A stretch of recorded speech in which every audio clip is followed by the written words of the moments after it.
तर आज माझ्या मित्रानं मला इथं सोडून दिलं रस्त्या. ते इकडे बघू शकता, सगळे इकडे अंधार आहे. लय गद्दार मित्र आहे आपले. आता 5-10 मिनिटांनी त्याला दया बिया आली ते येऊन जाईल, पण दिसून तर नाही आले दूर दूर पर्यंत, कारण की मला पुरा कचरा होणार आहे.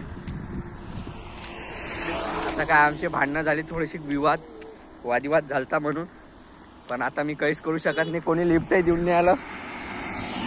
लय अंधार आहे, बहुत डर लग रहा है. अबे बिट्टू है बे, बॅलन्स नाही आहे फोनमध्ये. ते आता मी वाचलो, घरापर्यंत पैदल जाऊन बघतो, कारण की यानं मला लय दूर सोडलाय. लय माधुरचं पोट्टे झाले, गद्दारी केली. फक्त जरासं ऊ झालतं. अबे कोणीच येऊन नाही आलं.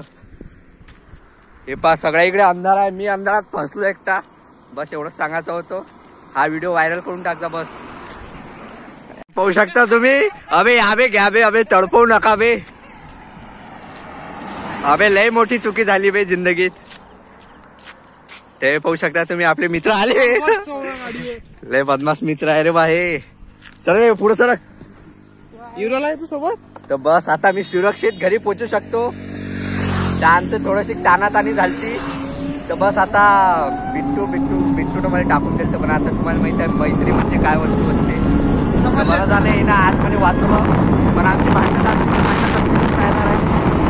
चला आता बाय बाय.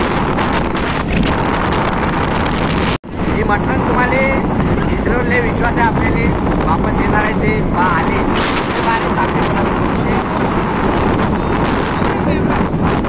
बस विश्वास बघू शकता तुम्ही. फ्रेंड्स फॉरएव्हर आहे आम्ही.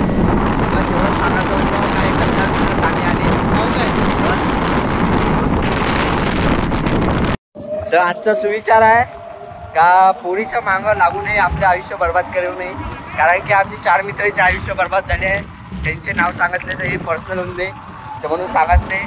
कधीच पोरीच्या मागं लागायचं नाही. पोरी पैशाच्या मागं धावते है ना रे, बरोबर. आणि प्रेमात जर पडलो आम्ही म्हणजे मजाकच करून आलो, हे नका घेऊ तुम्ही सिरियसली.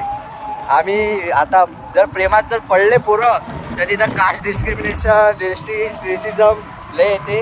आता ज्याला माहिती आहे त्याला समजून गेलं. ठीक आहे. पण अजून